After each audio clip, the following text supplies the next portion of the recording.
You're sitting there wondering if she'll come back, wondering if she misses you, wondering if she thinks about you the way you think about her. And that right there, that mindset is exactly why she doesn't regret losing you yet. Because regret doesn't come from your presence. Regret is born from your absence. You gave her everything, your time, your energy, your attention, your loyalty. You answered fast. You showed up.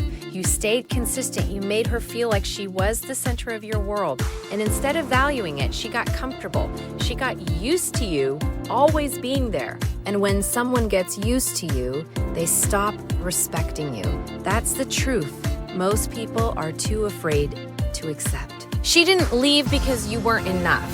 She left because you were too available, too predictable, too easy to replace in her mind. There was no challenge, no fear of losing you, no consequence for taking you for granted. So if you really want her to regret losing you, you don't chase, you don't beg, you don't send long emotional messages explaining your worth. You disappear. You cut her off like she never existed. No calls, no texts, no checking her social media, no, just seeing how she's doing. You remove yourself so completely that your absence becomes louder than your presence ever was. Because here's how female psychology works. She won't miss what she can still access. As long as you're available, she has no reason to feel your loss. But the moment you vanish, the moment your attention is gone, her mind starts asking questions. Why did he stop? Who is he talking to now? Why isn't he chasing me anymore? And that curiosity turns into confusion. That confusion turns into doubt. And that doubt slowly becomes regret. But here's the part most men get wrong. You don't do this to get her back. You do this to take your power back. Because the man who truly wins is not the one who makes her regret losing him. It's the one who becomes so focused, so disciplined, so self-respecting that her regret no longer matters. You start working on your body, your mindset, your goals, your money, your purpose. You become a man she can't recognize anymore, a man she can't access anymore. And when she finally comes back, and she will in some form, you won't be the same guy she left. You won't be waiting. You won't be hoping, you won't be available because now she's the one trying to earn your attention. That's when the roles reverse. That's when she feels what you felt. That's when she understands what she lost. But by then you've already moved on. And that is how you make her regret losing you. Regret is not created when you are constantly present in someone's life. It is created the moment your presence is no longer guaranteed. When you are always there, replying instantly, showing up every time, making yourself emotionally available without limits, you remove the space necessary for someone to feel your absence. Human nature does not deeply value what feels permanent and easily accessible. Instead, it reacts to loss, to silence, to something that was once certain suddenly becoming uncertain. That shift is what triggers emotional reflection. When she knows she can reach you at any moment, there is no urgency, no tension, no emotional risk. You become predictable, and predictable, while comfortable, rarely creates longing. It creates stability, but not desire. And without desire, there is nothing pushing her to question your value. But the moment you step back completely, something changes inside her mind. The patterns she was used to are broken. The messages stop. The attention disappears. The emotional safety net you provided is suddenly gone. That's when the mind begins to wander. She starts replaying moments. Conversations that once felt normal now carry weight. Your consistency, which once seemed ordinary, now feels rare. Your absence forces her to confront a reality she didn't have to face before, the possibility that you are no longer hers to access. And that realization doesn't come with comfort. It comes with discomfort, curiosity, and eventually regret. Because now she has to deal with the consequences of losing something she assumed would always be there. This is why staying present after being undervalued only weakens your position.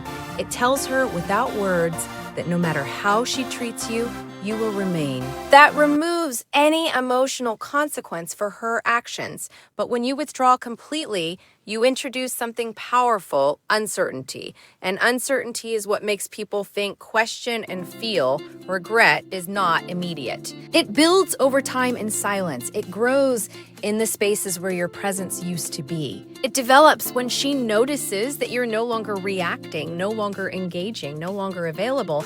It intensifies when she realizes that life is continuing without her being part of yours. And most importantly, it becomes real when she understands that what she lost is not easily replaceable. The key is that this absence must be genuine. It cannot be partial or temporary. If you disappear but still check in, still respond, still show signs of emotional attachment, you weaken the effect. True absence means emotional and physical distance. It means redirecting your energy back to yourself instead of leaving it tied to someone who no longer values it. In that space you create, something powerful happens, not just within her, but within you. You begin to detach. You begin to see things more clearly. And while her regret slowly builds in your absence, your strength grows in that same silence. Respect is not something you ask for. It is something people naturally give based on how you present your value. And one of the fastest ways to lose that value in someone's eyes is by becoming too available. When you are always there, always ready, always responding without delay, you unintentionally communicate that your time, your attention, and your energy have no boundaries. And when something has no boundaries, it also has no perceived cost. What costs nothing is rarely respected. At first, your consistency may feel like strength. You show up, you invest, you make her feel important. But over time, if there is no balance, that consistency turns into predictability. She knows exactly when you'll reply, how you'll react, and that no matter what happens, you'll still be there. There's no uncertainty, no challenge, no sense that she could actually lose you. And without that possibility of loss, there is no urgency to value what you bring. Human psychology doesn't just respond to what is given, it responds to what can be taken away. When your presence feels guaranteed, it becomes background noise. Your attention, which once may have felt special, starts to feel normal. And what feels normal is often overlooked.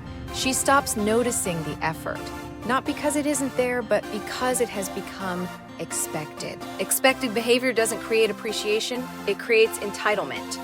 Being too available also shifts the dynamic of power. It places you in a position where you are always reacting instead of choosing. You wait for her messages, adjust your time around her, prioritize her needs over your own. Without realizing it, you begin to orbit around her world instead of building your own. And when someone senses that your world revolves around them, they subconsciously place themselves above you. It's not necessarily out of intention, but out of natural human behavior. People value what feels higher, not wit. That feels dependent. Challenge plays a crucial role in attraction and respect. Not in the sense of playing games, but in the sense of having your own life, your own focus, your own priorities that don't bend easily. When you are selective with your time, when you don't respond instantly every time, when your attention is earned rather than freely given, it creates a sense of value. It signals that your presence is not something anyone can have at any moment. And that alone changes how you are perceived. Over-availability removes mystery. It removes the space needed for someone to wonder about you, to think about you, to miss you. If she already knows everything you're doing, when you're doing it, and that you're always one message away, there is nothing left for her to emotionally invest in. Curiosity fades, and with it, the depth of her interest. The shift happens when you start valuing your own time first, when your life is not centered around being available to someone else, but around building yourself. When your attention becomes intentional instead of automatic, that's when the dynamic changes. Because now your presence is no longer something she can assume. It's something she has to recognize, appreciate, and not take lightly. Power is not loud. It doesn't beg, chase, or try to convince. Real power is quiet, controlled, and deeply rooted in self-respect. And when someone has taken you for granted, the fastest way to reclaim that power is not through words, arguments, or emotional explanations. It is through distance. Cutting her off is not about anger or revenge. It is about restoring balance within yourself. When you continue to engage with someone who has already shown a lack of appreciation, you slowly give away your authority. Every extra message, every attempt to explain your feelings, every effort to fix things reinforces one idea, that you are willing to stay regardless of how you are treated. And once that idea is established, your value begins to drop. Not because you lack worth, but because your actions suggest that your standards are low. People don't rise to your potential. They respond to your boundaries. Silence, on the other hand, speaks in ways words never can. When you suddenly stop reaching out, stop reacting, and remove your presence completely, it creates a break in the emotional pattern she was used to. That break is powerful. It forces her to feel something she didn't have to feel before the absence of your attention. And attention is one of the most valuable emotional currencies you can give. When it's gone, its value becomes clear. Cutting her off is an act of discipline. It requires you to control the urge to check in, to resist the temptation to respond instantly, to hold your ground even when emotions try to pull you back. It's not easy because you're not just detaching from a person, you're detaching from habits, memories, and emotional investments. But that discipline is what rebuilds your strength. Every moment you choose silence over reaction, you reinforce your self-respect. Distance also gives you clarity. When you're constantly in contact, your judgment is clouded by emotion. You focus on small moments, mixed signals, temporary highs. But when you step back, you begin to see the bigger picture. You recognize patterns you ignored. You understand where you overgave, where you compromised too much, where you accepted less than you deserved. That awareness is power because it changes how you move going forward. There is also a shift that happens internally. When you stop pouring your energy into someone who isn't reciprocating, that energy doesn't disappear. It returns to you. You begin to invest in your own growth, your own goals, and mindset. Your confidence starts to rebuild, not from validation, but from self-control. And that kind of confidence is unshakable because it's not dependent on anyone else. The mistake many make is thinking that cutting someone off is a strategy to make them come back. But the real purpose is deeper than that. It's about breaking the cycle where your value is tied to someone else's attention. It's about proving to yourself that you can walk away from anything that doesn't meet your standards. And in that silence, in that distance, in that controlled withdrawal, you don't just change how she sees you, you change how you see yourself.